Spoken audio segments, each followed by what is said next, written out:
The riot began with a scream no one could trace.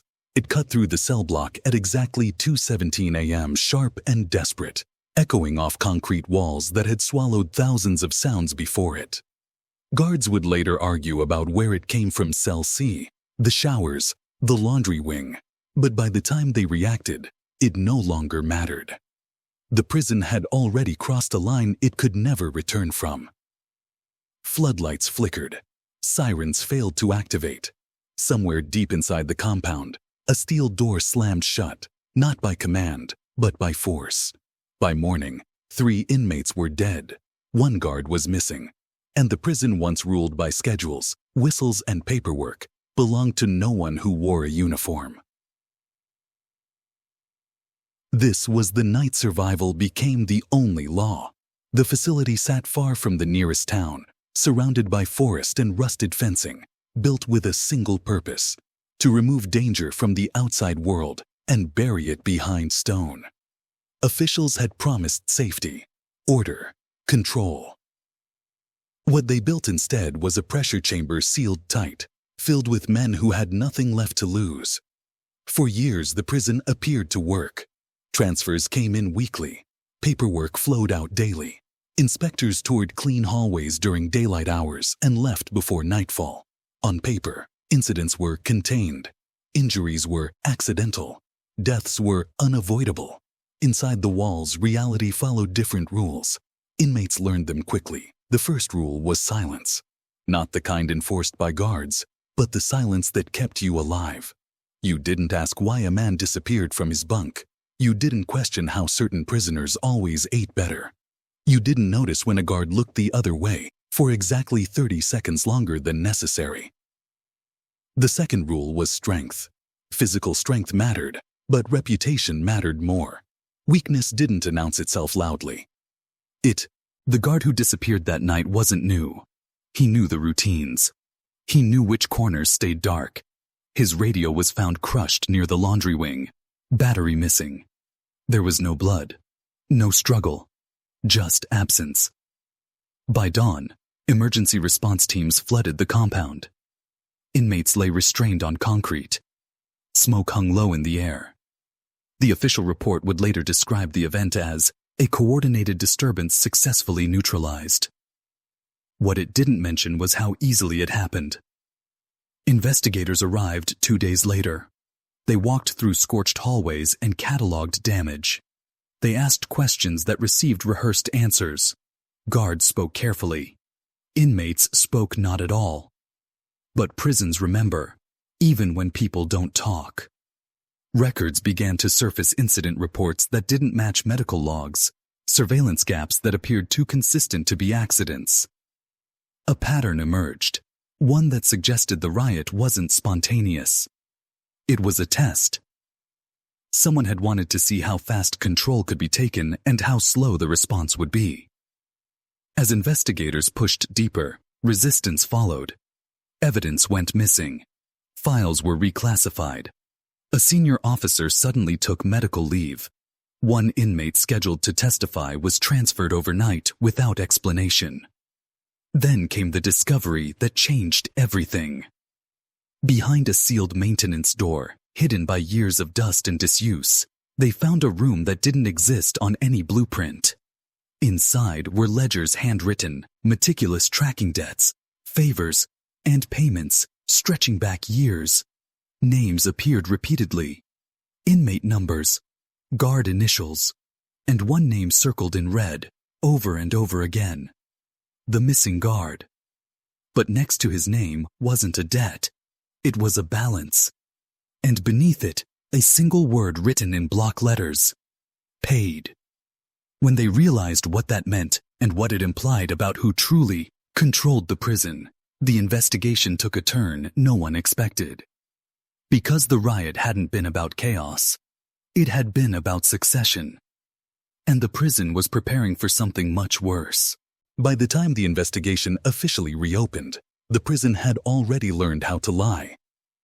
On paper, reforms were underway: new shift rotations, temporary leadership, fresh cameras installed in hallways that had gone dark during the riot. Press statements spoke of transparency and accountability.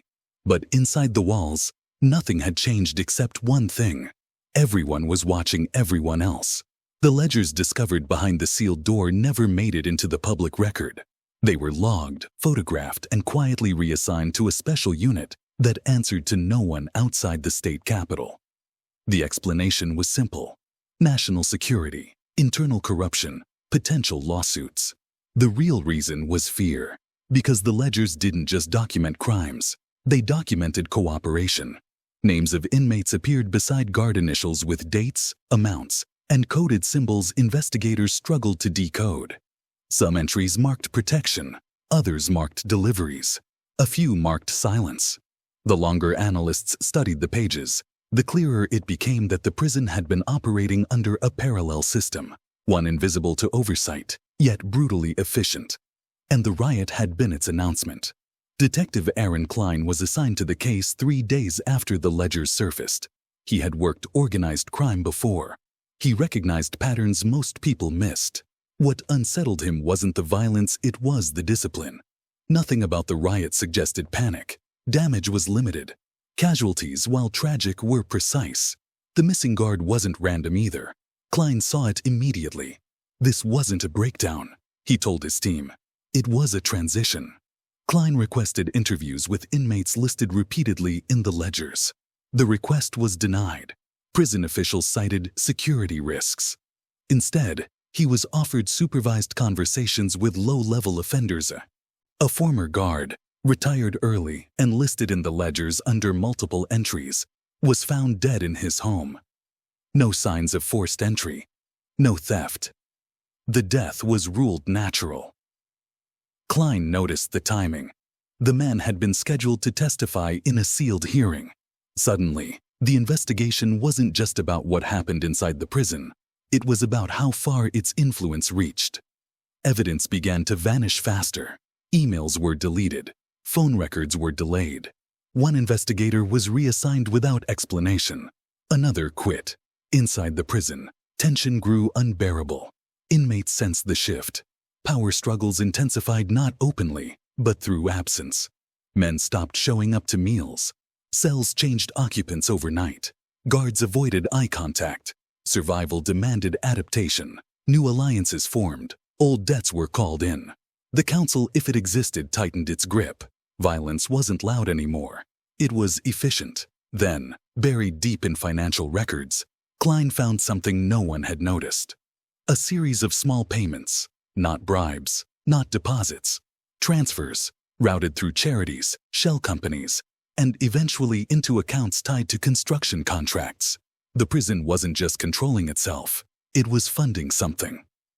When Klein traced the money forward, it led to a proposal approved, but not yet announced for a new private facility. Larger, more isolated, built with lessons learned. The realization hit hard. The prison wasn't collapsing. It was evolving. That night, as Klein prepared his report, alarms sounded again inside the facility. Not a riot this time, just a single wing locked down. Medical teams called. One inmate dead, cause of death unknown. But carved faintly into the concrete near his bunk, something almost missed, was a symbol investigators had seen before in the ledgers. A mark of judgment. As the body was removed and the why. The decision to shut the prison down was announced on a Friday afternoon, buried beneath unrelated headlines and framed as a budgetary adjustment. Officials called it a temporary decommissioning, a Coolingo FF period, structural concerns, anything but the truth. Inside the walls, the announcement landed like a verdict. Transfers began immediately. Buses rolled in under armed escort. Names were read. Cells were emptied. Men who had survived years inside the system watched as others were pulled out first, some confused, some relieved, some visibly afraid. The order of release told a story no one said out loud. Low-level inmates moved quickly. Paperwork flowed smoothly for men with no connections, but those whose names appeared in the ledgers, the couriers, the enforcers, the quiet organizers, were delayed. Files stalled. Transfers were pending. Some were suddenly deemed too dangerous to move. The council understood what was happening. A prison can be closed. A system cannot. Detective Klein stood in the control room on the final week, watching monitors flicker as wings emptied one by one. The facility felt hollow now, stripped of noise but heavy with memory. Every camera angle reminded him of how easily order had once been an illusion. He had submitted his report. It was thorough, documented, careful.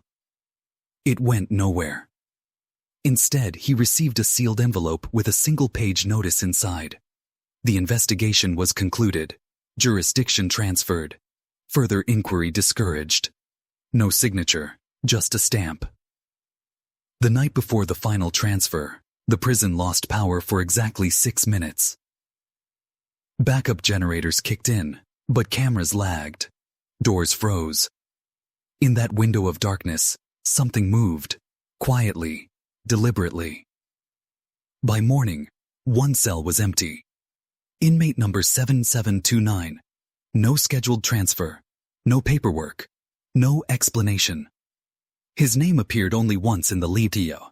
Deegers, written smaller than the others. No debts. No payments. Just a symbol. The same one carved into the concrete beside the dead man's bunk weeks earlier. Authorities labeled it an escape, though no breach was found. The case was closed before questions could be asked. The final day came without ceremony. The warden locked the main gate himself. Media cameras captured the moment from a safe distance. Statements were made. Promises offered. The public was told the prison had failed, and that lessons had been learned. Inside, silence settled. The forest crept closer to the fence line. Wind moved through rusted wire. Concrete cracked where footsteps once echoed. The prison became what it had always pretended to be, empty. But systems leave shadows. Months later, construction began 3 states away. A new facility, modern, secure, designed using updated models of inmate behavior. Consultants were hired, policies rewritten. Some of the same companies appeared on the contracts, some of the same names. Detective Klein watched from a distance now. He had been reassigned to desk work. His badge still opened doors, but fewer of them mattered. Occasionally, he received anonymous envelopes, copies of documents he'd already seen. Reminders that memory was the only evidence left. One envelope contained a photograph. A prison cafeteria. Not the old one.